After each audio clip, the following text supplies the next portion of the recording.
America is blessed because it blesses Israel. For millions of American Christians, this is more than just a belief. It's a divine promise. It's a cornerstone of their faith, and for many, a non-negotiable pillar of U.S. foreign policy.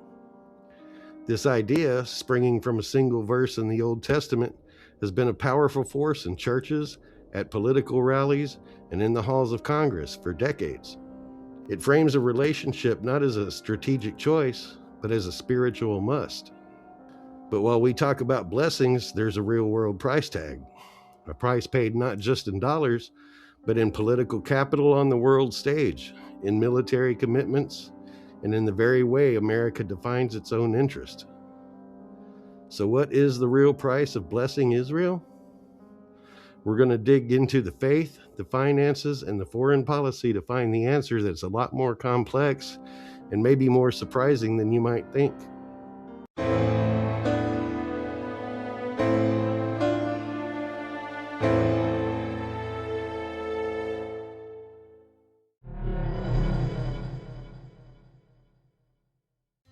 Let's start with the number you probably hear the most, the aid.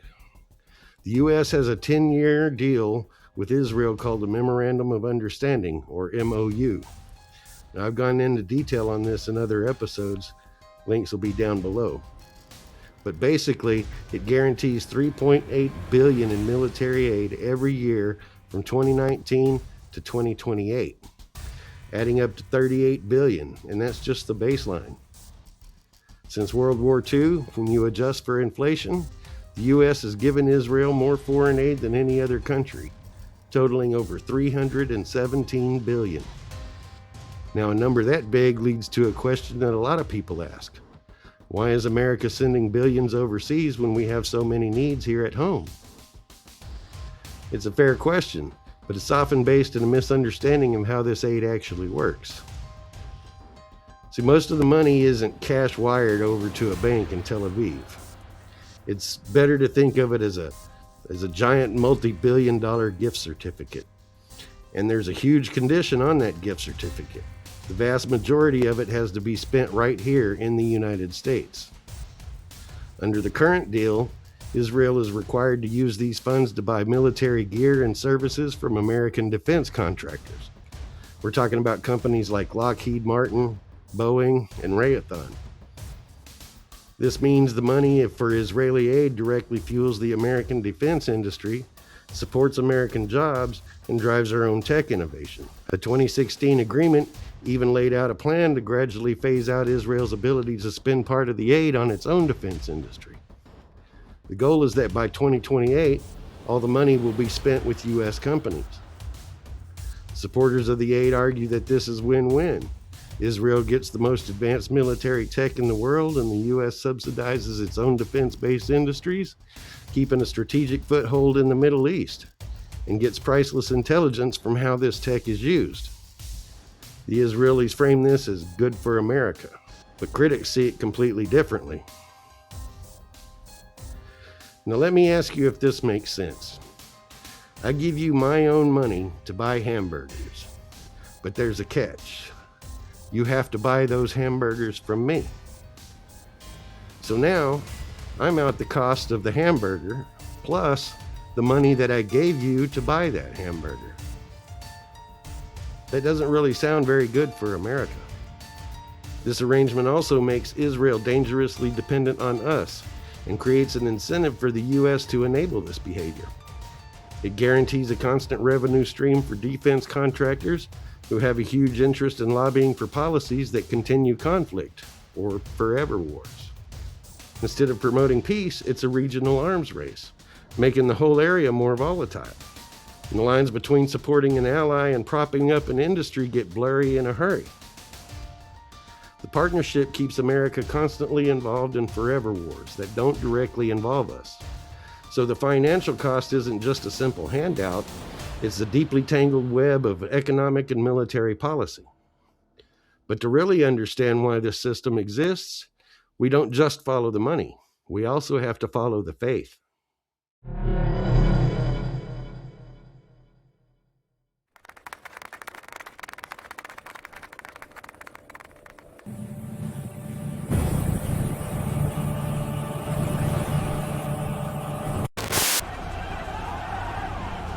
family, where are they? To really get why the U.S.-Israel alliance is so unique and seemingly unbreakable, you have to look past the money and towards something way more powerful: Christian Zionism. This is a religious and political movement that sees the modern state of Israel as the fulfillment of biblical policy. For people who believe this, supporting Israel isn't just good foreign policy, it's a direct commandment from God. The core of this belief often comes from Genesis 12:3, where God tells Abraham, "I will bless those who bless you, and whoever curses you, I will curse." For millions of American evangelicals, this isn't some ancient text. It's an active divine mandate for today. In this view, America's fate is directly tied to how it treats Israel. As a famous pastor Jerry Falwell once put it, to stand against Israel is to stand against God. While the exact numbers vary on how you define evangelical, estimates suggest that they make up a massive and organized voting bloc in the U.S., accounting for somewhere between 23 and 35% of the population. They're a powerful force, particularly within the Republican Party, where unwavering support for Israel has become a non-negotiable plank for the party platform. We did an episode on this as well. Links will be down below.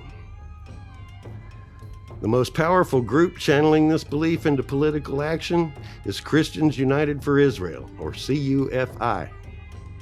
Founded in 2006 by Pastor John Haji, CUFI has grown into an explosive rate. It took them 6 years to get their first million members, but by the end of 2020, they had blown past the 10 million mark. For perspective, that's significantly more people than the entire Jewish population of the United States. They organized nights to honor Israel in churches nationwide, and with their action alerts can mobilize millions to flood congressional offices with emails and phone calls on key issues, from demanding funding for Israel's Iron Dome to pushing for specific legislation. This creates a political reality where many politicians feel immense pressure to offer unconditional support for Israel. The theology argument gives a powerful moral justification for policies that might otherwise be questioned, lifting them out of the realm of normal debate and into the realm of divine will. This isn't just about blessings. For some, it's also about the end of times.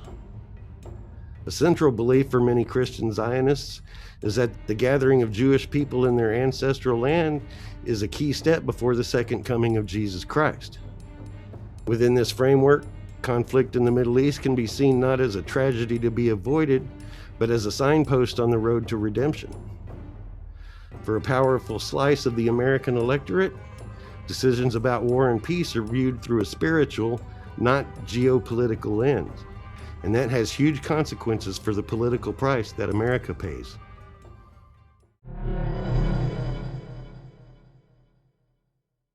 The relationship wasn't always this rigid. In the early days, U.S. support for Israel was more cautious, but everything changed after the 1973 Yom Kippur War. In the wake of that conflict, the U.S. quadrupled its aid and became Israel's primary military backer. This was the turning point where America and an Israeli security interest became deeply intertwined. Out of this era grew a formal U.S. policy maintaining Israel's Qualitative Military Edge, or QME. We've covered this before. Links will be down below. The QME is a legal promise to ensure Israel has better military gear than any potential enemy or even a conglomerate of enemies. It puts U.S. in the position of constantly managing a regional arms race. But the most obvious political price America pays is at the United Nations. Since 1972, the U.S. has vetoed at least 53 UN Security Council resolutions that were critical of Israel. That's more than half of all U.S. vetoes cast in UN history. This protection also extends to U.S. domestic law. There are laws on the books like Section 502B of the Foreign Assistance Act, designed to stop security aid from going to governments that consistently violate human rights. Another, Section 620I, prohibits security assistance from any country that restricts the delivery of U.S. humanitarian aid. And despite there being documented cases of aid being obstructed, these legal tools are very rarely, if ever, used, especially in terms of Israel. The political will to enforce America's own laws just isn't there. The result is a foreign policy that operates under a totally unique set of rules. The money is locked in, the technological superiority is required by law, and the diplomatic protection is virtually guaranteed.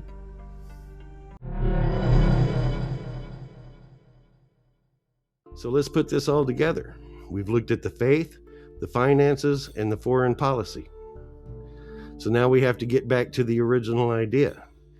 Is America really being blessed by blessing Israel? When you look at the evidence, a different picture starts to emerge. The relationship seems to be driven less by divine promise and more by a very earthly mix of interests. First, you have the domestic political engine of Christian Zionism. With over 10 million members, an organization like CUFI can put enormous pressure on politicians, making unconditional support for Israel a make or break issue. The blessing narrative is the perfect emotional and moral justification for this. Second, there's an undeniable economic interest of military-industrial complex. That $3.8 billion annual gift certificate creates a stable and predictable market for some of America's biggest corporations, which in turn create a powerful lobbying force in Washington to keep the whole system going. And third, there's the official strategic argument. For decades, policymakers have argued that Israel is a stable, democratic, and capable ally in a chaotic region. The idea is that a strong Israel helps deter shared enemies. And when you weave these three threads together, theological conviction, economic incentive, strategic calculation, you get the full picture. It suggests that the blessing of Genesis 12:3 isn't so much the cause of U.S. policy as it is the justification for it.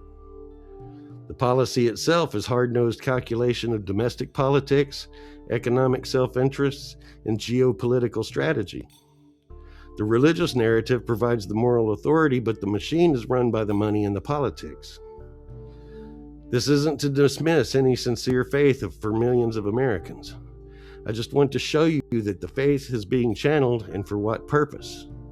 Has a spiritual promise been weaponized to serve political and economic agendas? Is the policy spiritually blackmailing Christians in America?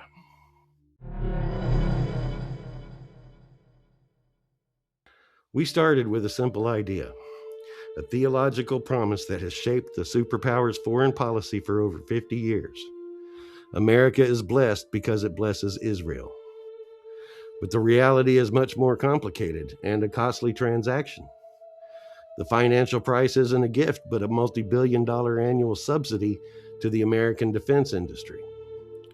The political price is paid with international credibility using dozens of UN vetoes that isolate U.S. from its allies.